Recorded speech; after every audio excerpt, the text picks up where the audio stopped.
Hello all, welcome to LTX classes and welcome to Burning Issues session.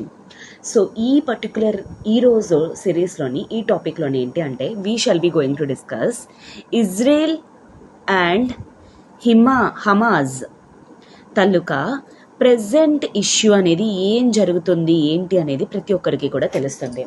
So present last 2 days బట్టి కూడా continues Hamas attacking on Israel and Israel is retaliating and Israel అనేది state of war declare చేస్తాము అని చెప్పేసి particular things అనేవి వచ్చాయి.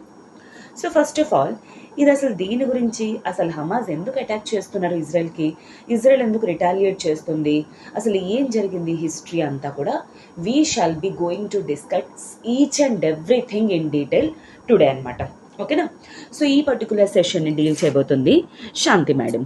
Okay, and please do remember that so ఈ యొక్క పర్టికులర్ థింగ్ అనేది యూపీఎస్సీలో చాలా ఇంపార్టెంట్ అనమాట. ప్రీవియస్ ఇయర్స్లో ప్రిలిమ్స్ బేస్డ్ క్వశ్చన్స్ వచ్చాయి, మెయిన్స్ బేస్డ్ క్వశ్చన్స్ అనేవి వస్తున్నాయి. సో అందుకే చాలా జాగ్రత్తగా ఈ ఆర్టికల్ అనేది ఫాలో అవ్వండి. ప్రెజెంట్ హిస్టరీ ఏంటి అనేది మీకు అర్థమైతే అండ్ ఇండియా తాలూకా స్టాండ్ ఏంటి, ఇండియా ఏం చేయబోతుంది అనే విషయం మీకు కానీ ఒకవేళ అర్థమైందంటే క్లియర్లీ ఎటువంటి క్వశ్చన్ అయినా సరే అడిగినా మీరు క్లియర్గా మెయిన్స్లో ఆన్సర్ రాయగలరు అనమాట. So please pay attention. Okay, so first of all we shall see news. Business today lo Israel declares state of war after 5,000 rockets fired from Gaza. Report. Madam అదేంటది, మీరు ప్యాలెస్తీన్ హమాజ్ అన్నారు కానీ Gaza అంటున్నారు. You will come to no. Present మాత్రం news understand చేసుకోవడానికి try చేయండి. Israel ఏం declare చేసింది, స్టేట్ ఆఫ్ వార్ డిక్లేర్ చేస్తుందన్నమాట. ఎందుకోసం, గాజా స్ట్రిప్ నుండి హమాజ్ వాళ్ళు ఏంటి అంటే 5,000 రాకెట్స్ అనేవి అటాక్ చేయడం అనేది జరిగిందనమాట. ఓకేనా? అండ్ అలానే సీ దాట్ దీనివల్ల ఈవెన్ కొన్ని బిల్డింగ్స్ అనేవి పోయాయి, అలానే 70-year-old మెన్ కూడా ఇంజ్యూర్ అవ్వడం జరిగింది ఎట్సెట్రా. చాలా హ్యుమానిటేరియన్ క్రైసిస్ అనేది జరిగింది. ఈ మధ్యలో హమాజ్ ఇజ్రాయెల్ వాళ్ళు వీళ్ళు కొట్టుకోవడం ఏంటి, సివిలియన్స్ మధ్యలో నలిగిపోవడం ఏంటి, ఈవెన్ ఇండియా తాలూకా కొంతమంది బాలీవుడ్ హీరోయిన్స్ వాళ్ళు కూడా అక్కడ స్టాండ్ ఆఫ్ అయిపోవడం అనేది జరిగిందనమాట. అండ్ అలానే హిందుస్థాన్ టైమ్స్లోని Israel Hamas war 260 bodies found at music festival site, death toll crosses 1,100, latest updates.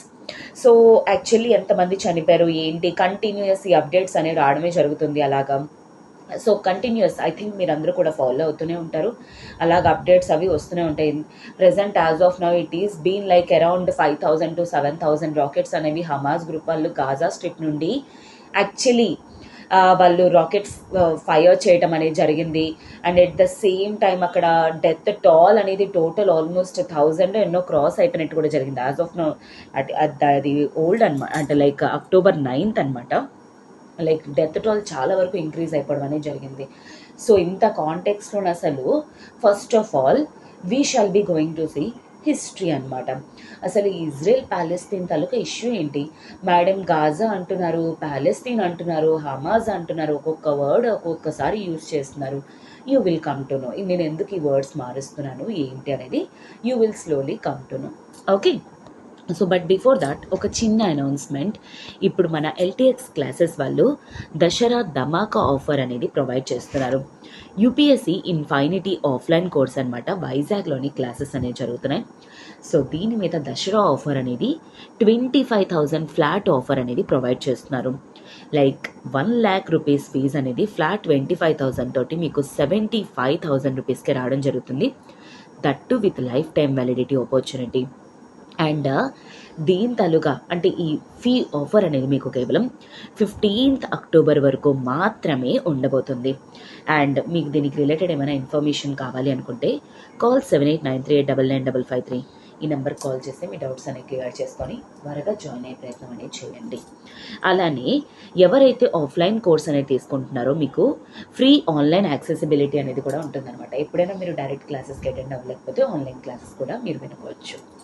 And అలానే at the same time Dasara Dhamaka offer అనేది యూపీఎస్సీ ఇన్ఫైనిటీ కోర్స్ మీద ఆన్లైన్ కోర్స్ మీద కూడా ప్రొవైడ్ చేస్తున్నారు. Online flat 60,000 rupees worth course అనేది 15,000 of ఇస్తూ 45,000 రూపీస్కే provide చేయడం అనేది జరుగుతుంది with life time validity opportunity. And దీనికి రిలేటెడ్ మీకు ఏమైనా డౌట్స్ కానీ ఉన్నట్లయితే కాల్ 7893899553 ఈ నెంబర్ కాల్ చేసి మీ డౌట్స్ అనేవి క్లియర్ చేసుకొని త్వరగా జాయిన్ అయ్యే ప్రయత్నం అనేది చేయండి. అండ్ సీ దాట్ యాక్చువల్లీ ఈ ఆఫర్స్ అనేవి మీకు 15th అక్టోబర్ వరకు మాత్రమే, ఎందుకంటే these are Dasara Dhamaka offers అనమాట.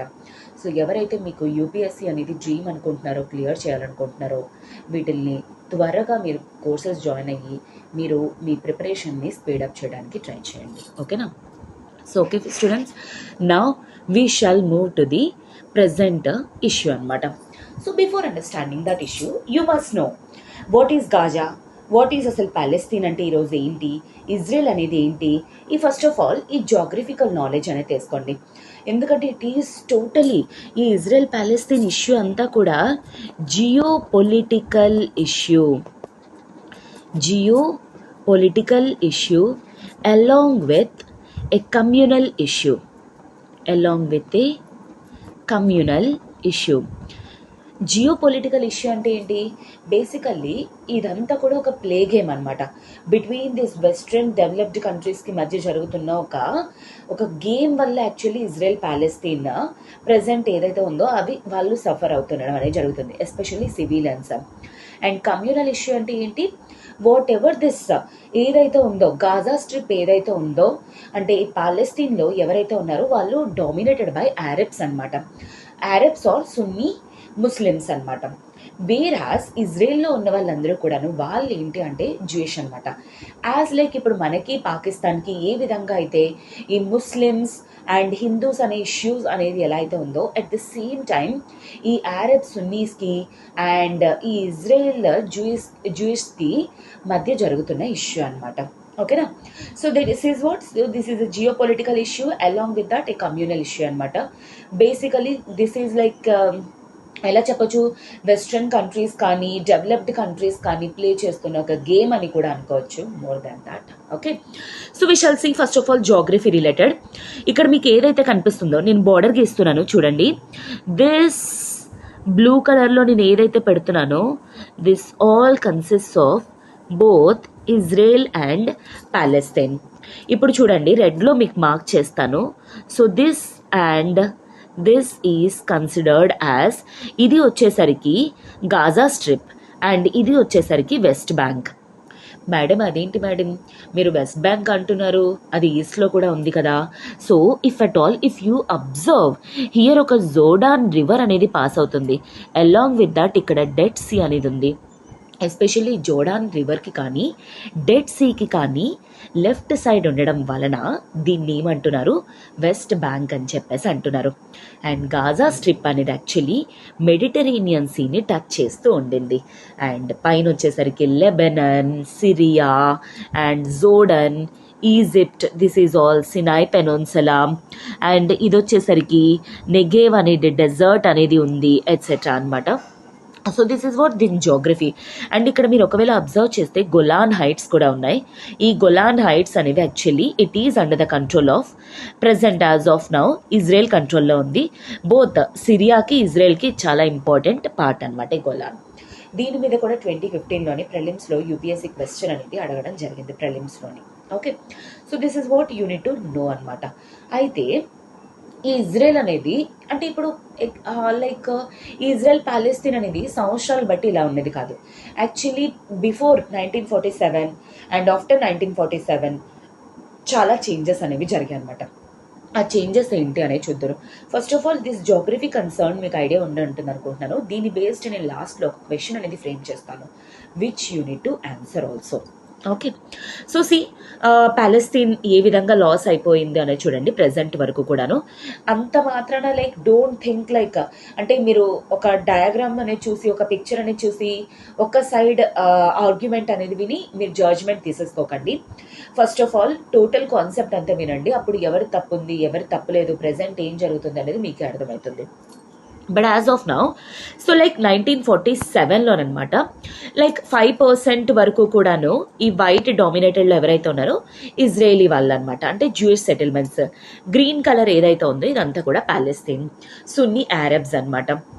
ఆ తర్వాత పార్టీషన్ ప్లాన్ అంటే తర్వాత ఏం జరిగింది, ఆ తర్వాత ఏం జరిగింది అనేది కాన్సెప్ట్ అంతా నేను ఎక్స్ప్లెయిన్ చేస్తాను. బట్ యాజ్ ఆఫ్ నా డయాగ్రామ్ వరకు చూడండి, యుఎన్ ఇచ్చిన పార్టీషన్ ప్లాన్ అనమాట.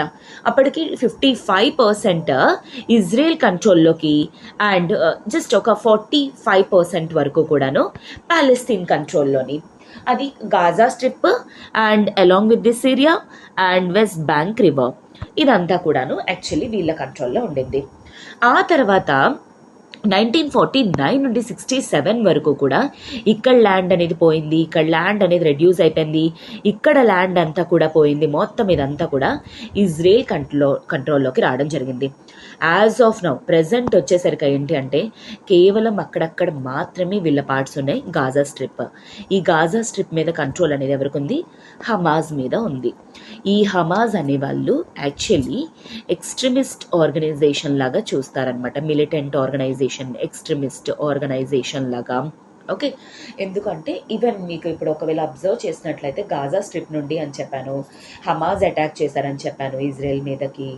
అండ్ అలానే ఇప్పుడు ఏంటి, ఈ హమాజ్ వాళ్ళు ఎక్స్ట్రీమిస్ట్ మిలిటెంట్ ఆర్గనైజేషన్ వాళ్ళు గాజా స్ట్రిప్ని కంట్రోల్ చేయడం అనేది జరిగింది. అండ్ వీళ్ళు వచ్చేసరికి సున్నీ అరబ్స్ అనమాట. Okay, as far as this you need to remember this part. Okay, now moving to now I shall be going to explain history of conflict. So ఇందాక మీకు చెప్పేసి అన్నాను అంటే కమ్యూనల్ ఇష్యూ అని చెప్పేసి అన్నాను. మెయిన్ వచ్చేసరికి ఏంటి అంటే దిస్ జెరూసలం ఏదైతే ఉందో ఆ జెరూసలం అనేది రిలీజియస్ ప్లేస్ అనమాట. దీని మీద డామినేషన్ కానీ దీని మీద కంట్రోల్ కానీ అటు ఇజ్రాయలీస్కి కావాలి, ఇటు అరబ్స్కి కావాలి, అలానే క్రిస్టియానిటీ వాళ్ళకి కావాలి. ఎందుకంటే ఇది centre to Judaism, Christianity and Islam వాళ్ళకి మెక్కా అనేది కూడా అక్కడే ఉందన్నమాట. ఎస్పెషల్లీ వీళ్ళందరూ కూడాను మోనోథియిస్ట్ అనమాట. మోనోథియిస్టిక్ అంటే అర్థం ఏంటి? They all believe in one god instead of many gods అనమాట. So that is the reason why even Israel వాళ్ళు జెరూసలం మీద కంట్రోల్ చేయాలనుకుంటున్నారు, పాలెస్తీన్ వాళ్ళు కూడా ఇజ్రాయెల్ మీద అంటే ఈ జెరూసలం మీద కంట్రోల్ అనేది చేయాలనుకుంటున్నారు. సో దానివల్ల యాక్చువల్లీ ఇష్యూస్ అనేవి ఇంకా రైజ్ అయిపోతుంది అనమాట. అండ్ ఈవెన్ ట్రంప్ టైం పీరియడ్లోని జెరూసలం అనేది ఇజ్రాయెల్ తాలూకా పార్ట్ అనేది కూడా ప్రొపగేట్ చేయడం అనేది కూడా జరిగిందనమాట. అఫ్ కోర్స్ దాని మీద చాలా క్రిటిసిజం ఇష్యూస్ అనేవి కూడా ఉన్నాయి. That is all secondary thing. But as of now, first we shall be going to see what happened. Okay, so like ఏమైంది బిఫోర్ అనమాట, లైక్ బిఫోర్ 20th century అని చెప్పుకోవచ్చు. అప్పటి ముందు వరకు కూడా ఇప్పుడు ప్రెజెంట్ నేను ఇజ్రాయెల్ ఏదైతే చూపిస్తున్నానో ఆ ఇజ్రాయెల్ అండ్ పాలెస్తీన్లోని ఎవరెవరు ఉండేవాళ్ళు? అటు అరబ్స్ ఉండేవాళ్ళు అండ్ క్రిస్టియానిటీ వాళ్ళు ఉండేవాళ్ళు, అలానే ఈవెన్ జ్యూస్ వాళ్ళు కూడా ఉండేవారనమాట. ఆ తర్వాత ఏం జరిగింది? ఈ లేట్ 20th century అంటే ఈ లేట్ 20th centuryలో 1980s తర్వాత ఏంటి అంటే ఒట్టోమన్ ఎంపైర్ అనేది actually the are of Turks అనమాట. Okay, Turkish control. వీళ్ళు వచ్చేసరికి ఏంటి, ఈ ప్రెజెంట్ ఇజ్రాయెల్ ప్యాలెస్తీన్ ఏదైతే ఉందో దాని మీద డామినెన్స్ అనేది యాక్చువల్లీ టర్కిష్ వాళ్ళు చూపించడం జరిగింది. దీని వలన అప్పటి వరకు కూడా జ్యూస్ అనే వాళ్ళు అప్పటి వరకు కూడా జుడాయా అనే పేరు మీద వాళ్ళు అక్కడ ఉండేవారనమాట ఆ ప్లేస్లోని. కానీ వాళ్ళని పర్సిక్యూట్ చేసేయడం, వాళ్ళని అక్కడ నుండి తోసేయడం గట్టా అవంతా చేయడం వల్ల ఈ జ్యూస్ అనేవాళ్ళు ఏమయ్యారు, యూరోపియన్ రీజియన్స్లోకి వెళ్ళిపోవడం అనేది జరిగింది. ఎందుకంటే అక్కడ వాళ్ళు ఉండనివ్వట్లేదు, చంపేస్తున్నారు అక్కడ ఎవరైనా ఉంటే. ఎవరు? ఈ ఒట్టోమన్ టర్క్స్ వాళ్ళు అనమాట. సో ఆ పర్టికులర్ టైంలో వీళ్ళు ఏం చేశారు, జ్యూస్ వాళ్ళు యూరోపియన్ సైడ్ ఎట్సెట్రా వీళ్ళందరూ కూడా ఇలా వెళ్ళిపోవడం అనేది జరిగిందనమాట ఆ పర్టికులర్ టైం పీరియడ్లోని especially. Okay, so this is what happened 1980s till 20th century వరకు కూడా జరిగిన టైం పీరియడ్ అనమాట. ఆ తర్వాత ఏం జరిగింది, 20th centuryలో సంథింగ్ టోటలీ చేంజ్ అనమాట. వాట్ హ్యాపెండ్ ఎస్పెషల్లీ ఈ ఏరియాస్లోని, అక్కడ ఇప్పుడు యూరప్ ఏరియాస్లోని జ్యూస్ వాళ్ళందరూ కూడా ఉండడం జరిగింది. కానీ అప్పుడు ఇంకా కొలోనియలిజం వలన కానీ ఎట్సెట్రా వీటి ఎఫెక్ట్స్ వల్ల యూరప్లోని కూడా నేషనలిజం అనేది స్టార్ట్ అయింది. ఓకే. ఈ స్పెయిన్ కానీ, ఇటలీ కానీ, ఫ్రాన్స్ నేషన్స్‌లోని గట్టను నేషనలిజం అనేది స్టార్ట్ అయింది. అండ్ వీళ్ళేంటి అంటే ఇంకా అప్పటి నుండి కూడాను ఆ జ్యూస్‌ని మళ్ళాను అక్కడి నుండి ఓకే. సీ జ్యూయిష్ పీపుల్‌ని వీళ్ళు ఏదైతే ఉండేవారో ఆ జూయిష్ పీపుల్ని మళ్ళీ అక్కడ నుండి కూడాను వాళ్ళని మీ ల్యాండ్ కాదు ఇది బయటికి వెళ్ళిపోండి నేషనలిజం అంటే మా కంట్రీ మాది మీరు ఎక్కడ నుండి బయటకు వచ్చారు అని చెప్పేసి ఎస్పెషల్లీ సో దానివల్ల మళ్ళా జ్యూస్ని బయటికి పంపించడం గట్ట అదంతా చేసేవారనమాట. ఆ తర్వాత వీళ్ళు ఏం చేశారు ఈ అంటే అక్కడ యూరోప్లో ఎవరెవరైతే స్ప్లిట్ అయ్యి ఉన్నారో ఈ జ్యూస్ వాళ్ళందరూ కూడా ఇప్పుడు ఒక కొత్త జ్యూయిష్ నేషన్ కోసం యాక్చువల్లీ వీళ్ళు ఫైట్ చేయడం అనేది స్టార్ట్ చేశారు. ఆ ఫైటింగ్ టైంలో వీళ్ళు క్రియేట్ చేసుకున్న పేరే జియోనిస్ట్ మూవ్మెంట్ ఆర్ జియోనిజం. అంటే ఏంటి టోటల్ ఎక్కడెక్కడైతే యూరోప్లో జ్యూస్ అందరూ ఉన్నారో వాళ్ళందరూ ఒకటి కింద అయ్యి మళ్ళా తర్వాత వాళ్ళ ఓన్ ల్యాండ్ అంటే ఈ జుడాయా ల్యాండ్ ఉందన్నాను కదా ఆ జుడాయా ల్యాండ్కి మళ్ళా రావాలి అని చెప్పేసి వాళ్ళు అనుకున్నారనమాట. అండ్ అలానే యూరోప్లోని ఎస్పెషల్లీ జ్యూస్ పర్సిక్యూషన్ అనేది కంటిన్యూస్ జరుగుతూనే ఉండిందనమాట. సీ దాట్ ఒకవేళ మీరు హిస్టరీ కానీ అబ్జర్వ్ చేస్తే 1850s 1870s ఆ టైం నుండి ఈవెన్ 1920s అండ్ 30s వరకు కూడా పర్సిక్యూషన్ అనేది మోస్ట్లీ ఫేస్ చేసిన వాళ్ళు ఎవరు అంటే జ్యూస్ అనమాట ఎస్పెషల్లీ. సో ఈ పర్టికులర్ టైంలోనమాట ఈ 1910 1912 ఆ పర్టికులర్ టైం పీరియడ్లోని especially almost all over Europe wide 4000 to 5000 Jewish మెంబర్స్ని చంపేయడం అనేది జరిగిందనమాట. సో అందుకే మళ్ళీ వాళ్ళు రిటర్న్ వెళ్ళిపోదాము మన హోమ్ ల్యాండ్కి ఎట్సెట్రా అనుకొని చెప్పేసి ఎస్పెషల్లీ వాళ్ళు ఫీల్ అవడం అనేది జరిగింది. అందుకే జియోనిజం ఆర్ జియోనిస్ట్ మూవ్మెంట్ అనేది స్టార్ట్ చేశారనమాట. సో ఎస్పెషల్లీ ఈ పర్టికులర్ టైంలోనే 1917లోని యునైటెడ్ కింగ్డమ్ ఏంటి అంటే ఇంగ్లాండ్ అనమాట బాల్ఫోర్ డిక్లరేషన్ అనేది చేసుకోవడం జరిగింది. ఎవరితో చేసుకున్నారు? జ్యూస్తో చేసుకున్నారనమాట. సో జ్యూస్ అనేది సపోర్ట్ అనేది యూకే వాళ్ళకి ఇస్తారు. అంటే this is during first world war 1914 to 18 కదా first world war time period. So ఆ టైంలో వాళ్ళు ఏమన్నారు ప్రామిస్ చేశారు జ్యూస్ వాళ్ళకి మీ ఓన్ ల్యాండ్ జుడాయా ల్యాండ్ ఏదైతే ఉందో ఆ జుడాయా ల్యాండ్ని మళ్ళీ మీకు ప్రొవైడ్ చేస్తాము అని చెప్పేసి చెప్పడం అనేది జరిగిందనమాట. ఆ తర్వాత ఏం జరిగింది 1918లోని ఫస్ట్ వరల్డ్ వార్ అనేది ఎండ్ అయిపోయింది. ఈ ఫస్ట్ వరల్డ్ వార్లోని ఎండ్ అయిన తర్వాత ఈ రష్యా యూకే ఫ్రాన్స్ వీళ్ళు ముగ్గురు కూడాను యాలై పవర్స్ అనమాట. ఈ యాలై పవర్స్కి ఎప్పుడైతే వార్ అనేది విన్ అయ్యారో వీళ్ళు ముగ్గురు కూడా ఈ పర్టికులర్ ఏరియా ఈ ప్రెజెంట్ జోర్డాన్ కానీ లెబనన్ కానీ ఇజ్రాయెల్ ప్యాలెస్తీన్ ఇవంతా ఉందా ఈ ఏరియాని వీళ్ళు షేర్ చేసుకోవడం అనేది జరిగింది. ఆ ఏరియాని షేర్ చేసుకున్న టైంలోని యూకే హ్యాస్ డిమాండెడ్ అంటే యూకే ఏమడిగింది ప్రెజెంట్ ఉన్న ఇజ్రాయెల్ ప్యాలెస్తీన్ ఏరియాని అడగడం అనేది జరిగింది. సో అప్పుడు ఎవరు ఉంటున్నారు ప్యాలెస్తీన్ వాళ్ళు ఉన్నారనమాట. సో ఆ ఏరియాని ఇది ఇంగ్లాండ్ అనేది తీసుకోవడం వల్ల స్లోగా జ్యూస్ తాలూకా ఇమ్మైగ్రేషన్ని స్టార్ట్ చేశారనమాట. సో ఎస్పెషల్లీ బాల్ఫోర్ డిక్లరేషన్ తర్వాత 1918 వార్ తర్వాత ఏమైంది అప్పటి వరకు కూడా 5% ఉన్న జ్యూయిష్ పీపుల్ ఒకేసారి 30% అనేది అవ్వడం జరిగింది. వాళ్ళ పాపులేషన్ పెరిగింది, వాళ్ళ గ్రోత్ రేట్ అనేది పెరుగుతుంది, స్లోగా ప్యాలెస్తీన్ తాలూకా టెరిటరీస్ అనేవి కొనుక్కోవడం జరుగుతుంది. ఆక్రమించుకోవడం కాదు కొనుక్కొనేసుకుంటున్నారు అనమాట ఆ ల్యాండ్స్ని గట్టని వాళ్ళని. ఓకేనా. అండ్ తర్వాత దీనివల్ల ఆరబ్స్కి జ్యూస్కి మధ్య ఇష్యూస్ అనేది స్టార్ట్ అయిందనమాట. అండ్ అదే పర్టికులర్ టైంలోని ఈ నాజీస్ యాక్చువల్లీ జర్మనీలోని నాజీ హిట్లర్ అనే వాళ్ళు రైజ్ అవ్వడం జరిగింది. ఆ పర్టికులర్ టైంలోని ఏకంగా హోలోకాస్ట్ అనేది జరిగింది. హోలోకాస్ట్ టోటల్ అనమాట ఈ జ్యూయిష్ పీపుల్ని టోటల్ చంపేయాలి, పర్సిక్యూషన్ చేసేయాలి, ఏకంగా జీనోసైడ్ చేసేయాలి, ఒక రేస్ని ఎండ్ చేసేద్దామని చెప్పేసి అనుకున్నారు యాక్చువల్లీ. సో ఈ పర్టికులర్ టైంలోని ఆల్మోస్ట్ 5 million పీపుల్ 50 lakhs వరకు కూడాను చంపేయడం అనేది జరిగింది. ఇంకా ఆ టైంలో ఇంకా జ్యూయిష్ వాళ్ళు ఉంటారా? ఇంకా దీనివల్ల జ్యూయిష్ నుండి వాళ్ళు ఇజ్రాయెల్కి అంటే ఈ ప్యాలెస్తీన్కి వాళ్ళు ఇంకా ఇమ్మైగ్రేషన్ చేయడం అనేది స్టార్ట్ చేశారనమాట. These are the reasons why actually ప్యాలెస్తీన్లోని ఇజ్రాయెల్ తాలూకా డామినేషన్ ఆర్ జ్యూయిష్ తాలూకా డామినేషన్ అనేది పెరగడానికి. సీ దట్ ఒకవేళ మీ హిస్టరీ అబ్జర్వ్ చేస్తే మోస్ట్లీ పర్సిక్యూషన్కి ఫేస్ చేసిన వాళ్ళు ఎవరంటే జూష్ అనమాట. వాళ్ళే most vulnerable sections of the society అని మనం చెప్పుకోవచ్చు. నిజం చెప్పాలంటే ఎక్కడా సరే వాళ్ళ ప్లేస్లో వాళ్ళని ఉండనివ్వటం లేదు, వేరే ప్లేసెస్కి వెళ్తే అక్కడ ఉండనివ్వడం లేదు, మళ్ళీ వాళ్ళ ఓన్ ప్లేసెస్కి మళ్ళీ వాళ్ళు రావాలనుకుంటే మళ్ళీ ఇష్యూస్, ఎన్ని వార్స్ ఎన్ని ఫేస్ చేశారో you will be going to see. Okay, this is what happened. So ఇప్పుడు స్లోగా 30% ఆర్ 40% వరకు రావడం అనేది జరిగిందనమాట. సో ఆ టైం పీరియడ్లోనే ఆ తర్వాత 1947లోని పార్టీషన్ ప్లాన్ అనేది యునైటెడ్ నేషన్స్ ఇవ్వడం జరిగింది. యాజ్ లైక్ ఐ సెట్ 56% వరకు కూడాను ఇజ్రాయెల్ అనేది ఉండిందనమాట. So this is Jewish state.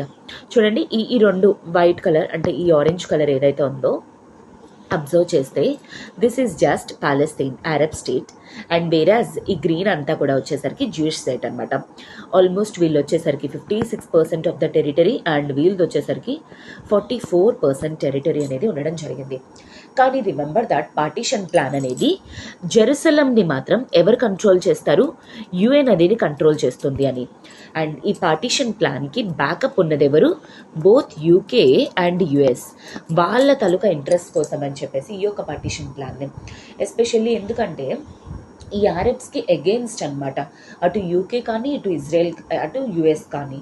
So అందుకు ఇద్దరూ కలిపి ఇజ్రాయెల్కే సపోర్ట్ చేయడం అనేది జరిగింది. ఈ పాలెస్తీన్ ప్లాన్ అంటే ఈ పార్టీషన్ ప్లాన్, ఈ 2 స్టేట్ థియరీ ఏదైతే ఉందో దాన్ని పార్టీషన్ ప్లాన్ అనేది ఇవ్వడం జరిగింది. ఓకే, సో ఆ టైంలోనే యాక్చువల్లీ ఏంటంటే బోత్ ఇజ్రాయెల్ వాళ్ళు కానీ అటు పాలెస్తీన్ వాళ్ళు కానీ ఇద్దరు కూడా దీన్ని అపోజ్ చేయడం అనేది జరిగింది. బట్ రికగ్నిషన్ అనేది రావడం అనేది జరిగింది. సో చాలా వరకు కూడా అందరూ రికగ్నిషన్ ఇచ్చారు. ఈవెన్ ఈ పార్టీషన్ ప్లాన్ని, రిమెంబర్ దాట్ ఈ పార్టీషన్ ప్లాన్ ఏదైతే ఉందో ఈ పార్టీషన్ ప్లాన్ని ఇండియా రిజెక్టెడ్ దిస్. గుర్తుపెట్టుకోండి, ఎందుకు రిజెక్ట్ చేసిందంటే అప్పుడే ఎస్పెషల్లీ 1947 టైంలోని కమ్యూనల్ లైన్స్ పైన అటు పాకిస్తాన్ ఇటు ఇండియా అని చెప్పేసి బ్రిటిష్ వాళ్ళు హ్యాపీగా ఇండియాని డివైడ్ చేసేసి వెళ్ళిపోవడం అనేది జరిగింది.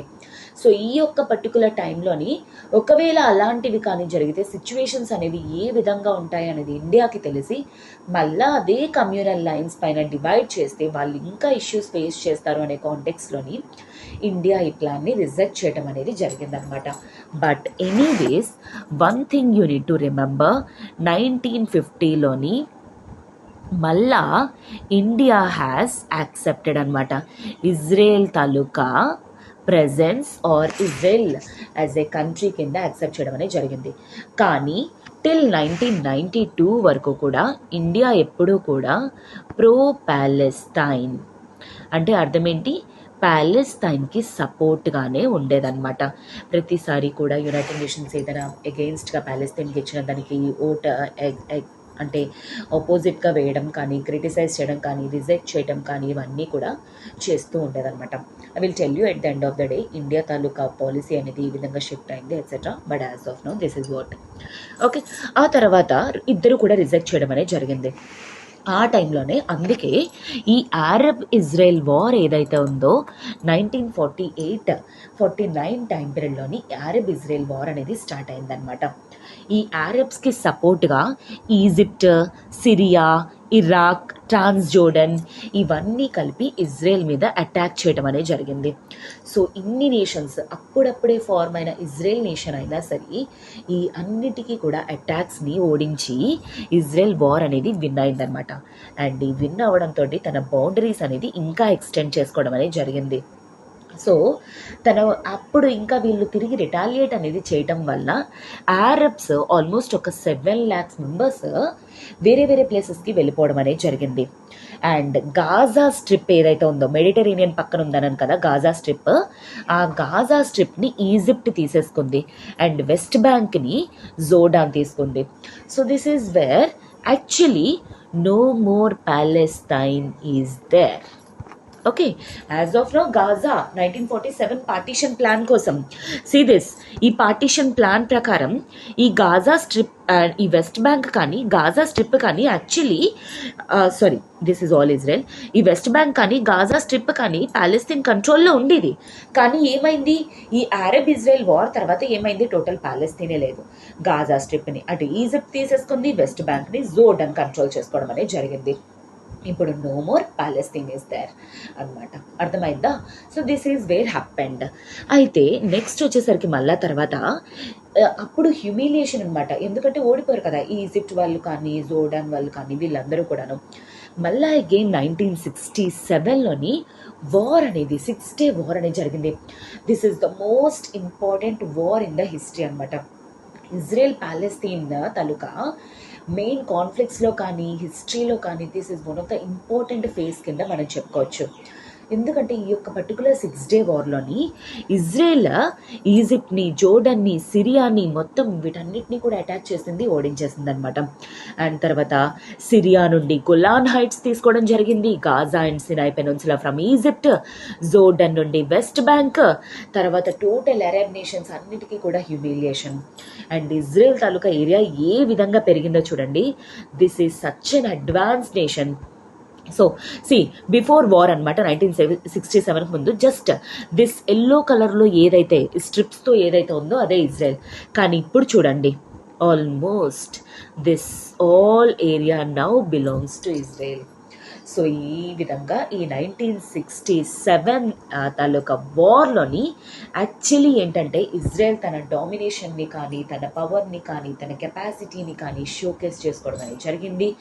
అండ్ అటు సినాయ్ పెనిన్సులా, గాజా స్ట్రిప్ కానీ ఇటు వెస్ట్ బ్యాంక్ని కానీ గొలాన్ హైట్స్ కానీ ఇవన్నీ కూడా ఆక్యుపై చేసుకోవడం అనేది జరిగిందనమాట.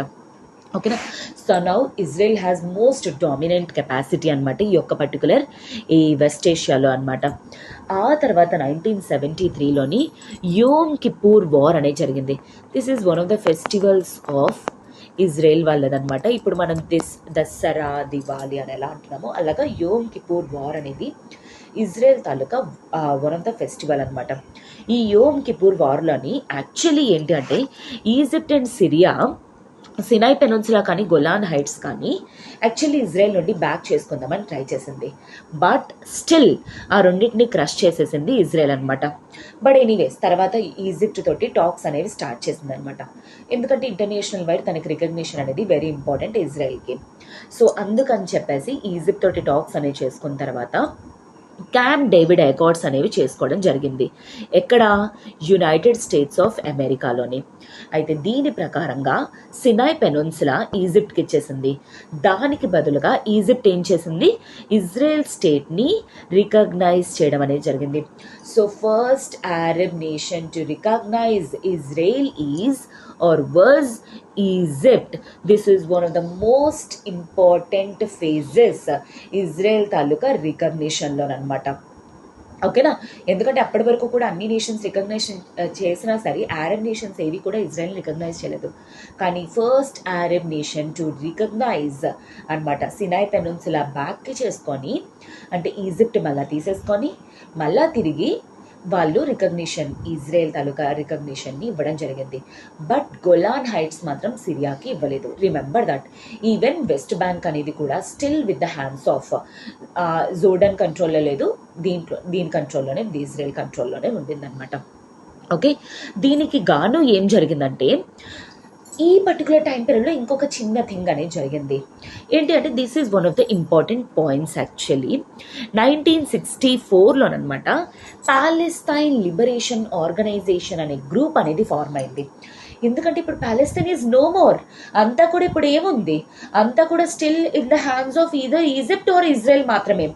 సో అప్పుడు ఉన్న అరబ్ పీపుల్ అక్కడ ఉన్న వాళ్ళు ఎవరైతే ఉన్నారో వాళ్ళందరూ కలిపి పాలెస్తైన్ లిబరేషన్ ఆర్గనైజేషన్ కింద 1964లోని రికగ్నైజ్ చేయడం అనేది జరిగింది. సో ఈజిప్ట్కి టాక్స్ అనేవి చేస్తూ ప్యారలల్లీ తర్వాత 1973 అకార్డ్స్ టైంలోని ఈవెన్ పాలెస్తీన్ వాళ్ళని కూడాను మేము రికగ్నైజ్ చేస్తున్నాము అని చెప్పేసి పిఎల్ఓకు పాలెస్తీనియన్ పీపుల్ తాలూకా రికగ్నిషన్ ఆర్ రిప్రజెంటేటివ్ కింద ఇజ్రాయెల్ అనేది రికగ్నైజ్ చేసిందనమాట. కానీ యాక్చువల్లీ పిఎల్ఓ ఏదైతే ఆర్గనైజేషన్ ఉందో దట్ ఈజ్ లిటిల్ బిట్ అంటే నాన్ వయలెంట్ అండ్ తర్వాత పీస్ఫుల్ ఆర్గనైజేషన్ అండ్ పీస్ టాక్స్కి ఎప్పుడు కూడా యాక్సెప్ట్ చేస్తుంది ఎట్సెట్రా అనమాట. కానీ ఇది మాత్రం ఎవరికి నచ్చేది కాదు. ఆ తర్వాత ఎవరికైతే కొంతమందికి ఇలా పిఎల్ఓ చేయటం అనేది ఏదైతే నచ్చదో వాళ్ళందరూ అగెయిన్స్ట్గా గాజా స్ట్రిప్లోనే యాక్చువల్లీ ఫార్మ్ అయిన ఒక ఎక్స్ట్రీమిస్ట్ ఆర్గనైజేషనే హమాస్. ఈ పర్టికులర్ టైంలోనే హమాస్ తాలూకా రైజ్ అనేది జరిగిందనమాట. They are completely against to Israel and PLO చేస్తున్న ప్రతిదానికి కూడా అపోజ్ చేయడం అనేది కూడా చేస్తున్నారనమాట. వీళ్ళు మాటికి ఇజ్రాయెల్ వాళ్ళతోటి రిమెంబర్ దట్ ఇప్పుడే కాదు, వీళ్ళు 1987 క్రియేట్ చేసినప్పటి నుండే protest and attacks on Israel అనేది. కానీ ఇజ్రాయెల్ ఆల్వేస్ యాక్చువల్లీ పీస్ఫుల్ టాక్స్తో ఉందామని ట్రై చేసింది. ఎందుకంటే ఈవెన్ దో పిఎల్ఓని ప్యాలెస్తీన్ అసలు లేనే లేదు, మొత్తం దాని కంట్రోల్లో ఉంది. అయినా సరే పిఎల్ఓని రికగ్నైజ్ చేసి ఈ గాజా స్ట్రిప్ ఇంకా వెస్ట్ బ్యాంక్ ఏదైతే ఉందో ఆ రెండింటిని వీళ్ళకిచ్చి వీళ్ళని రికగ్నైజ్ చేసి వీళ్ళ రిప్రజెంటేటివ్ వీళ్ళ గవర్నమెంట్ ఫామ్ చేసుకునే విధంగా హెల్ప్ చేసింది ఇజ్రాయెల్. బట్ హమాస్ వాళ్ళు ఊరుకున్నారా? They started attacking on Israel అనమాట. ఓకేనా. సో ఈ పర్టికులర్ టైంలోనే 1993లోనమాట, రిమెంబర్ దట్ 1993లో ఓస్లో అకార్డ్స్, నార్వే తాలూకా క్యాపిటల్ అనమాట ఓస్లో అనేది. ఓస్లో అకార్డ్స్ అనేవి చేయడం జరిగింది. ఎవరెవరికి మధ్య? Israel and Palestine liberation organisation. So ఈ ప్యాలెస్తీన్ లిబరేషన్ ఆర్గనైజేషన్ వచ్చేసరికి ఇజ్రాయెల్ని ఒక ఇండిపెండెంట్ స్టేట్ కింద రికగ్నైజ్ చేయడం అనేది జరిగింది. దానికి గాను పిఎల్ఓ వాళ్ళు ప్యాలెస్తీన్ పీపుల్ అందరికీ కూడా రిప్రజెంటేటివ్ పిఎల్ఓ అని గాజా ఇంకా వెస్ట్ బ్యాంక్ని ఇవ్వడం అనేది జరిగిందనమాట. Okay, this is on the basis of Oslo Accords అనమాట. Now the issue again started అనమాట. ఓకే, వీళ్ళకి అగైన్ ఇది నచ్చదు, అందుకని చెప్పేసి మళ్ళా ఈ అకార్డ్స్ మళ్ళా తర్వాత తిరిగి హమాస్ వాళ్ళు తిరిగి అటాక్ చేయడం ఇజ్రాయెల్ మీద ఎట్సెట్రా. అండ్ ఎస్పెషల్లీ హమాస్ అనేవాళ్ళు ఇంకా మోర్ ఇన్ఫ్లుయెన్షియల్ అయిపోయారు 2006 తర్వాత. సో ఎప్పుడైతే వీళ్ళు అటాక్ చేస్తున్నారో ఇజ్రాయెల్ వాళ్ళు ఆగుతారేంటి? ఈజిప్ట్, సిరియా, జోర్డాన్ లాంటి అప్పుడు ఉన్న నేషన్స్ వస్తేనే ఇజ్రాయెల్ క్రష్ చేసి పారేసింది. ఇంకా హమాజ్ లాంటి ఆర్గనైజేషన్స్ ఏవో వస్తామంటే అది ఊరుకుంటుందా? సో గాజా స్ట్రిప్ని బ్లాక్ చేయడం అనేది స్టార్ట్ చేశారనమాట. దీనితోటి హమాజ్ వాళ్ళు వీళ్ళకి ఇంకా సప్లైస్ అనేది రావట్లేదు, దాంతో వాళ్ళు ఇంకా వయోలెంట్ అవ్వడం అనేది స్టార్ట్ చేశారు. మళ్ళా తర్వాత రాకెట్స్ అనేవి వేయడం ఎట్సెట్రా ఇజ్రాయెల్ మీద ఇవంతా కూడా చేయడం స్టార్ట్ చేశారు.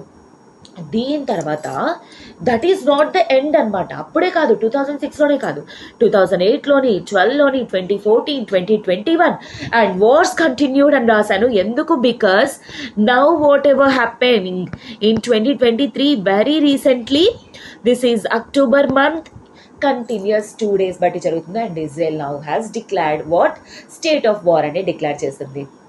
ఇజ్రాయెల్ తలుచుకుందంటే సింపుల్గా క్రష్ చేసి పారేస్తుంది.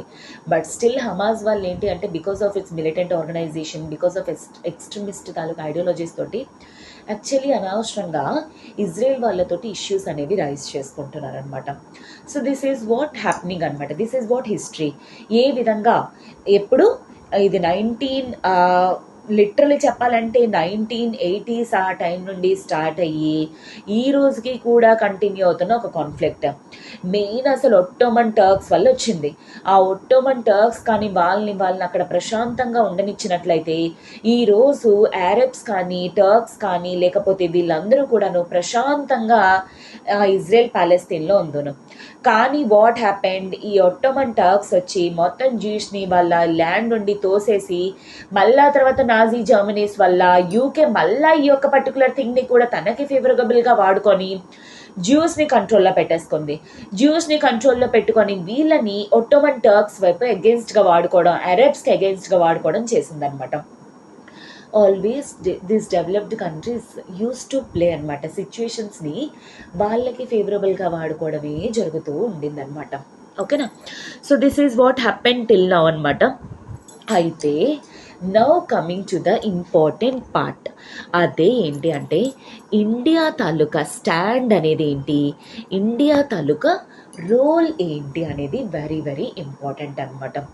సీ దాట్ యాక్చువల్లీ నేను మీకు ముందే చెప్పాను 1950 ఆ టైంలోని అందరూ కూడా రికగ్నైజ్ చేసినా సరే ఆ టైంలో యుఎన్ పార్టీషన్ ప్లాన్ ఏదైతే ఇచ్చిందో 2 స్టేట్ సొల్యూషన్ అనేది దాన్ని ఇండియా రిజెక్ట్ చేయడం అనేది జరిగింది. ఎందుకంటే it was on the basis of communal lines అని చెప్పేసి బిట్వీన్ అరబ్స్ అండ్ జ్యూస్ కదా. సో అలాంటప్పుడు అది 2 రిలీజియన్స్కి మధ్య అలా చేస్తూ ఉంటే ప్రజలు అనే వాళ్ళ తర్వాత ఏ విధంగా ఉంటారు. సో అది అండర్స్టాండ్ చేసుకొని ఇండియా రిజెక్ట్ చేయడం అనేది జరిగింది. బట్ వాట్ హ్యాపెన్ ఎనీవేస్ అంటే గ్లోబల్ లెవెల్లో అందరూ కూడాను ఏంటి అంటే అందరూ యాక్సెప్ట్ చేయడం కట్ట అదంతా జరుగుతుంది కాబట్టి 1950లోని ఇండియా అనేది రికగ్నైజ్ చేయడం అనేది జరిగిందనమాట. Though India voted against UN resolution for the creation of Israel, once Israel is created, India officially recognized Israel in 1950, but full diplomatic ties established only in the year 1992. అప్పటిదాకా recognition మాత్రమే చేసింది, normal relations మాత్రమే maintain చేసింది. కానీ తర్వాత 1992 especially post LPG reforms మన India economy open up అయిన తర్వాత 1992లోని ఫుల్ డిప్లొమాటిక్ టైస్ ఇండియా తాలూకా రిప్రజెంటేటివ్ యుఎన్ ఆఫీస్ అనేది కూడాను తేల్ అవీవ్ క్యాపిటల్ అయిన ఇజ్రాయెల్ తాలూకా క్యాపిటల్ అయిన తేల్ అవీవ్లో మన ఆఫీస్ అనేది కూడా ఎస్టాబ్లిష్ చేయడం అనేది జరిగిందనమాట. ఫుల్ డిప్లొమాటిక్ టైస్ అనేది జరిగింది. కాకపోతే స్టార్టింగ్ నుండి 1947 నుండి ఇప్పటి వరకు కూడా ఇండియా తాలూకా స్టాండ్ ఎలా ఉంది, ఎందుకు ఉంది అనేది we shall be going to see. అయితే ఎందుకు 1940స్లో కానీ 1990 వరకు ఎందుకు ప్రో ప్యాలెస్తైన్ ఇండియా ఎప్పుడు కూడా ప్యాలెస్తైన్కి సపోర్ట్ చేస్తూ ఉండేదన్నమాట. ఎందుకు అంటే దానికి కొన్ని రీజన్స్ అనేవి ఉన్నాయి. See that actually what happened, ఇండియాలోని యాక్చువల్లీ కన్సిడరబుల్ ముస్లిం పాపులేషన్ అనేది ఉండడం జరిగింది. సో దానివల్ల యాక్చువల్లీ ముస్లిమ్స్కి సపోర్ట్ చేయాలి అనే కాంటెక్స్ట్ తోటి ఆల్వేస్ సింపథెటిక్గా ఉండేవాళ్ళు ప్యాలెస్తైన్కి అనమాట. అండ్ ఆల్సో ఏంటి అంటే మైనారిటీ సెంటిమెంట్స్ అనేవి హర్ట్ అవ్వకుండా ఉండాలని ఇండియన్ రూలర్స్ అంటే ఇండియన్ లీడర్స్ ఎప్పుడు కూడా జవహర్లాల్ నెహ్రూ కానీ ఆర్ అదర్వైజ్ తర్వాత ఇందిరాగాంధీ గవర్నమెంట్ టైంలో వీళ్ళందరూ కూడాను ప్యాలెస్తైన్కి సపోర్ట్ చేయడం అనేది జరిగింది. అండ్ అలానే సో యాక్చువల్లీ ఇండియా తాలూకా పీపుల్ అనేవాళ్ళు ఈవెన్ 7 మిలియన్ అరబ్ కంట్రీస్లో వర్క్ చేయడం అనేది జరుగుతుంది. సో దీనివల్ల ఒకవేళ ప్యాలెస్తైన్కి అగేన్స్ట్గా ఒకవేళ చేస్తే మన ఫారెక్స్ రిజర్వ్స్ ఏవి ఉన్నాయో అవి ఇంపాక్ట్ అయ్యే స్కోప్ అనేది ఉంటుంది.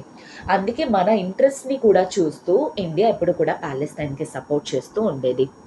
అండ్ అలా తర్వాత ఈవెన్ ఇండియా అనేది అరబ్ నేషన్స్ తోటి సపోర్ట్ అనమాట. లైక్ ఫర్ ఎగ్జాంపుల్ ఇరాన్ నుండి కానీ సౌదీ అరేబియా నుండి we import lot of oil అనమాట. అందుకోసమే ఇప్పుడు ప్యాలెస్తైన్కి మన అగేన్స్ట్గా వెళ్ళలేదన్నమాట. And India's cooperation with Soviet Union during Cold War ఎరాలో కానీ ఆర్ పాకిస్తాన్ని కౌంటర్ చేయాలన్న కాంటెక్స్లోని with the support of Arab nations so pro Palestine పాలసీనే సపోర్ట్ చేయడం అనేది జరిగింది. ఓకే, కానీ తర్వాత స్లోగా మన షిఫ్ట్ అనేది జరగడం జరిగింది ఫారెన్ పాలసీలోని. రిమెంబర్ దట్ ఇంటర్నేషనల్ రిలేషన్స్లోని we are going to use a word that is realism. Realism అంటే ఏంటి అంటే ప్రాక్టికల్ సిచ్యుయేషన్స్ ఏ విధంగా ఉంటాయో ఆ సిచ్యుయేషన్ బేసిస్ ఒక కంట్రీ ఎప్పుడైనా సరే బిహేవ్ చేస్తుంది అంటే దాన్నే రియలిస్టిక్ ఆర్ రియలిజం అని అంటారు. ఈవెన్ దో మన ఇంట్రెస్ట్ అన్నీ కూడా ప్రో ప్యాలెస్తైన్ అంటే ప్యాలెస్తైన్ కానీ ప్యాలెస్తైన్ అరబ్స్ కానీ వాళ్ళ ముస్లిమ్స్కి కానీ సపోర్ట్గా ఉంది. కానీ మన ట్రూ సపోర్ట్ కానీ ప్రాక్టికల్గా మన డిపెండెన్స్ అనేది ఇజ్రాయెల్ మీద స్టార్ట్ అవడం జరిగింది. సో అందుకే ఇండియా ఏంటంటే స్లోగా తన షిఫ్ట్ అనేది ఇజ్రాయెల్ వైపు జరగడం జరిగింది. Okay, that is what realism అంటే ప్రాక్టికల్ అప్రోచెస్ బట్టి ఇండియా ఏ కంట్రీ అయినా సరే సపోర్ట్ అనేది తీసుకుంటే సపోర్ట్ అనేది షో కేస్ చేస్తే దాన్ని రియలిజం అని చెప్పేసి అంటారు. అయితే దీనికి గల రీజన్స్ ఏంటి? సో అప్పటి వరకు కూడాను ఇజ్రాయెల్ అనేది నెగటివ్ కింద పాపులర్ పర్సెప్షన్ అనేది ఉండేదన్నమాట, రిలీజియన్ బేస్డ్ ఎట్సెట్రా అని చెప్పేసి. కాకపోతే హవెవర్ ఓఐసి తర్వాత 1916లోని ఫార్మ్ అయిన తర్వాత అంటే మన ఇండియన్ ముస్లిమ్స్ని వాళ్ళు నెగ్లెక్ట్ చేయడం అనేది జరిగింది ఈ ఆర్గనైజేషన్ ఆఫ్ ఇస్లామిక్ కోఆపరేషన్ వాళ్ళు. అండ్ ఈవెన్ ఏంటి అంటే ఇండియా తాలూకా మెంబర్షిప్ అనేది కూడా బ్లాక్ చేయడం అనేది జరిగింది. ఈవెన్ ఈ రోజుకి కూడా మనం బ్లాక్లో మెంబర్షిప్ కాదు, దట్ ఈస్ అనదర్ కండిషన్ అనమాట. సో దానివల్ల యాక్చువల్లీ ఏంటి అంటే అలాంటప్పుడు ప్యాలెస్తీన్కి మనం అరబ్ నేషన్స్తో సపోర్ట్ తోటే కదా మనం పాకిస్తాన్ని అపోజ్ చేయొచ్చు అనుకుంటున్నాం. కాకపోతే ఆ సపోర్టే మనకి రావట్లేదు ప్రతిసారి కూడా. అందుకు ఇంకా ఇజ్రాయెల్ వైపు టర్న్ అవ్వడం అనేది స్టార్ట్ చేసింది. అండ్ కాశ్మీర్ ఇష్యూలో కూడాను యాక్చువల్లీ అరబ్ కంట్రీస్ ఇండియాకి ఎటువంటి సపోర్ట్ అనేది ఇవ్వలేదన్నమాట. ఓకే, అండ్ ఆల్సో అలానే పాకిస్తాన్ మీద కూడా ఎటువంటి ప్రెషర్ అనేది కూడా తీసుకొని రావట్లేదు. అక్కడ కాశ్మీర్లో జరుగుతున్న ఇన్సర్జెన్సీ కానీ అదైతే ఏం చేస్తుంది ఏంటి అనేది ఎటువంటి రియాక్షన్ అనేది అరబ్ నేషన్స్ ఇవ్వట్లేదు అనమాట. బట్ డ్యూరింగ్ ఈ పర్టికులర్ టైంలో ఇజ్రాయెల్ మాత్రం ఏం చేసింది, ఇండియాని సపోర్ట్ చేయడం జరిగింది. ఇండో పాక్ వార్స్ టైంలో అనమాట ఫుల్ డిప్లొమాటిక్ టైస్ అనేవి ఎస్టాబ్లిష్ చేసింది. ఈవెన్ దో మనం pro Palestine policy, pro Palestine అనేది ఫాలో అవుతున్న ప్రతిసారి యుఎన్ తీసుకుంటున్న డెసిషన్స్కి ఇండియా అబ్స్టైన్ చేస్తున్నా సరే, ఇండో పాక్ వార్స్లోని ఇజ్రాయెల్ మాత్రం ఇండియాకే సపోర్ట్ చేస్తూ వచ్చిందనమాట. అండ్ తర్వాత ఎస్పెషల్లీ సోవియట్ తాలూకా కొలాబ్స్ తర్వాత అండ్ తర్వాత 1991 ఎల్పిజి రిఫార్మ్స్ తర్వాత యుఎస్ అనేది సూపర్ పవర్గా ఎమర్జ్ అయిన తర్వాత ఇండియా అనేది యుఎస్ వైపు షిఫ్ట్ అవ్వడం స్టార్ట్ అయింది. సో యాక్చువల్లీ యుఎస్ అనేది ఇజ్రాయెల్కి సపోర్ట్ కాబట్టి, యూకే ఇజ్రాయెల్కి సపోర్ట్ కాబట్టి ఇంకా ఏం స్టార్ట్ చేసింది, 1992 నుండి ఫుల్ రిలేషన్స్ అనేవి ఇజ్రాయెల్తో స్టార్ట్ చేసింది. ఈరోజు మనం ఇజ్రాయెల్ మీద ఈ డ్రిప్ ఇరిగేషన్ లాంటి టెక్నాలజీ మీద కానీ, అగ్రికల్చర్ బేస్డ్ కానీ, ఎనర్జీ కోఆపరేషన్ కానీ, ఎస్పెషల్లీ మనం స్పేస్ టెక్నాలజీ కానీ ఇవన్నీ కూడా మన ఇజ్రాయెల్ మీద సపోర్ట్ అనేది తీసుకోవడం అనేది జరుగుతుంది. యాక్చువల్లీ ప్యాలెస్తీనియన్స్ తోటి మనకి చెప్పాలి అంటే అటు ఏ విధంగా సపోర్ట్ అనేది లేదు. కానీ ప్యాలెస్తీన్ జస్ట్ అరబ్ తాలూకా నేషన్ అని చెప్పేసి మన అరబ్ కంట్రీస్ మీద మనం డిపెండ్ అవ్వడం అనే ఒక్క రీజన్ తోటి ప్రో ప్యాలెస్తైన్ ఉండం అంతే తప్ప. కానీ ఇజ్రాయెల్ మనకి ఎంతో టెక్నాలజీ పరంగా సపోర్ట్ అనేది ఇస్తుందన్నమాట. కానీ బట్ స్టిల్ ఈ రోజుకి కూడా ఇండియా న్యూట్రల్ స్టాండ్ అనేది తీసుకుంటుంది ఇంతకు ముందు వరకు. కానీ ఫర్ ద ఫస్ట్ టైం ఈసారి ఈ అటాక్స్ 2023 అక్టోబర్ అటాక్స్లోని ప్రైమ్ మినిస్టర్ మోడీ గారు has clearly said that we are with Israel అని చెప్పేసి చెప్పడం జరిగిందనమాట. ఎందుకంటే whatever the issue Hamas has created, ఈ హమాస్ మిలిటెంట్ ఆర్గనైజేషన్ క్రియేట్ చేసిన థింగ్ ఏదైతే ఉందో, ఎస్పెషల్లీ ఇజ్రాయేలీ తాలూకా వన్ విమెన్ని నేక్ట్గా రోడ్స్ పైకి తీసుకెళ్ళడం కానీ, సివిలియన్స్ మీద అటాక్ కానీ, ఆల్వేస్ ఇండియా ఎప్పుడు కూడా హ్యుమానిటేరియన్ క్రైసిస్కి ఎప్పుడు కూడా సపోర్ట్ అనేది చేస్తూ ఉంటుంది. అండ్ ఆ హ్యుమానిటేరియన్ క్రైసిస్కి ఎప్పుడు కూడా క్రిటిసైజ్ చేయడం అనేది జరుగుతుంది. ఎప్పుడు ఆల్వేస్ యూస్ టు ఫీల్ వసుదైవ కుటుంబకం కానీ, అండ్ తర్వాత శాంతి, పీస్ ఎట్సెట్రా ఇలాంటివన్నీ కూడా సపోర్ట్ చేస్తున్నాం. అండ్ ఎస్పెషల్లీ హమాస్ ఒక మిలిటెంట్ ఆర్గనైజేషన్, ఒక ఎక్స్ట్రీమిస్ట్ ఆర్గనైజేషన్ కింద డిక్లేర్ చేయడం వల్ల ఈవెన్ ఇప్పుడు వాళ్ళు ఏదైతే క్రియేట్ చేశారో ఆ గ్లిచ్ అనేది దాన్ని ఇండియా అనేది క్రిటిసైజ్ చేయడం అనేది జరిగిందనమాట. ఓకేనా. And so that is the reason why this is where newspaper article has been mentioned. PM Modi affirms solidarity అంటే support with Israel, surprise salt shells recent thaw in region. So ఇజ్రాయెల్లోని present ఏదైతే create చేసిందో దాన్ని oppose చేయడం అనేది జరిగిందనమాట. ఓకేనా. So this is what I hope మీకు అందరికీ కూడా ఈ ఇష్యూ అనేది క్లియర్గా అర్థమైంది అని చెప్పేసి. అండ్ ఎస్, బిఫోర్ దాట్ ఒక చిన్న ప్రిలిమ్స్ బేస్డ్ క్వశ్చన్ ఇస్తాను, మెయిన్స్ బేస్డ్ క్వశ్చన్ కూడా ఇస్తాను. See that. So prelims based question ఇది 2015లోని క్వశ్చన్. Okay. Golan heights recently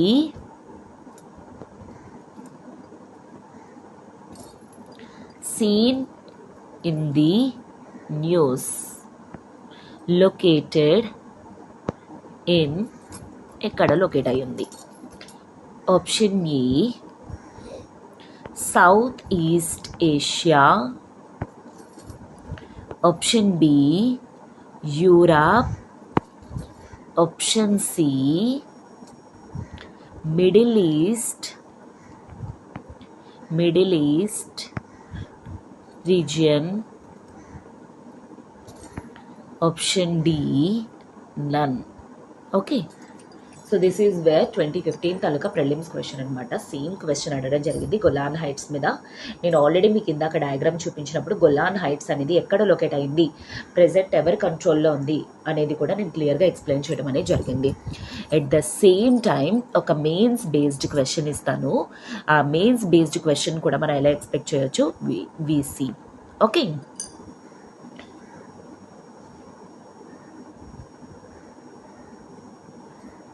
India has shifted its support from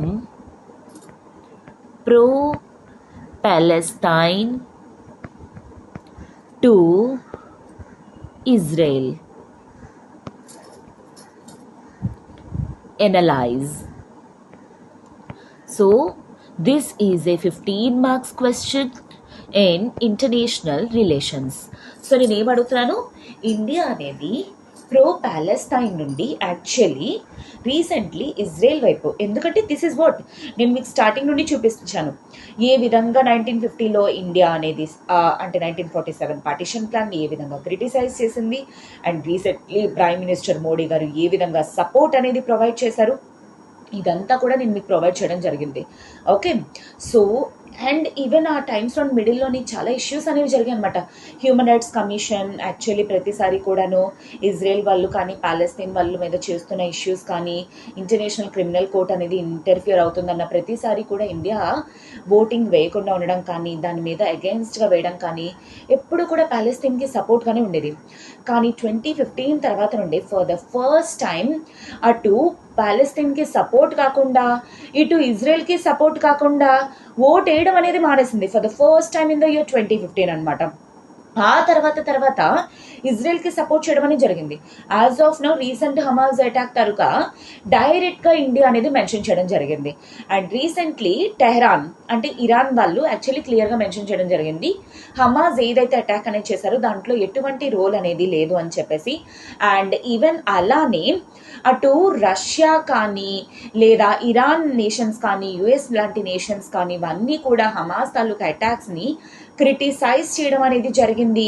and వెంటనే వీళ్ళిద్దరూ కూడా పీస్ టాక్స్ అనేవి చేసుకోవాలి అని చెప్పేసి కూడా జరిగింది. కానీ Israel is in of no mood, అంటే ఇజ్రాయెల్ అసలు ఇప్పుడు అస్సలు ఎటువంటి మూడ్లో కూడా లేదు to have any talks with this Hamas group అనమాట. హమాస్ దేవర్ గాజా స్ట్రిప్లో ఉన్న వాళ్ళు అనమాట. సో ఖచ్చితంగా వాళ్ళని క్రష్ చేసేయాలి అని చెప్పేసే ఉంది. సో ఏం జరుగుతుందో అనేది we need to wait and see. And this is the question. So here you need to write UN partition ప్లాన్లో ఎంత పార్ట్ అనేది పాలెస్తీన్లో ఉండింది, అండ్ అప్పుడు యుఎన్ అంటే ఇండియా తాలూకా రోల్ అనేది ఈ విధంగా ఉంది. సీ దాట్ యూపీఎస్సీలో మన వరకు ఇంటర్నేషనల్ రిలేషన్స్ పర్స్పెక్టివ్ వరకు మనకి ఏంటి అంటే whatever is happening between Israel or Palestine that is none of our business. కానీ వాట్ ఈస్ ఇంపార్టెంట్, ఇండియా తాలూకా రోల్ ఏంటి, ఇండియా ఎందుకు పాలెస్తీన్కి ఇప్పటివరకు సపోర్ట్ చేసింది, ఇప్పుడు ఎందుకు టెక్టానిక్ షిఫ్ట్ అనేది చేసింది, that I clearly showed it to you. Okay, each and every point కూడా నేను క్లియర్గా ఎక్స్ప్లెయిన్ చేయడం అనేది జరిగింది. సో ఈ పాయింట్స్ని ఇంట్రడక్షన్లో ఎలా రాస్తారు, డయాగ్రామ్ అనేది ఎలా పెడతారు, and pro Palestine, pro Israel, so ఇప్పుడు ఏం జరిగింది, రీసెంట్ అటాక్స్ ఏంటి ఎట్సెట్రా అదంతా కూడా ఇంక్లూడ్ చేసి రాయండి. ఓకే, అండ్ అలానే గొలాన్ హైట్స్ అనేవి కూడా ఎక్కడ లొకేట్ అయ్యి ఉన్నాయి అనేది కూడా రాయండి. అండ్ ఇంకొక క్వశ్చన్ ఏంటి అంటే why West Bank is being called as west.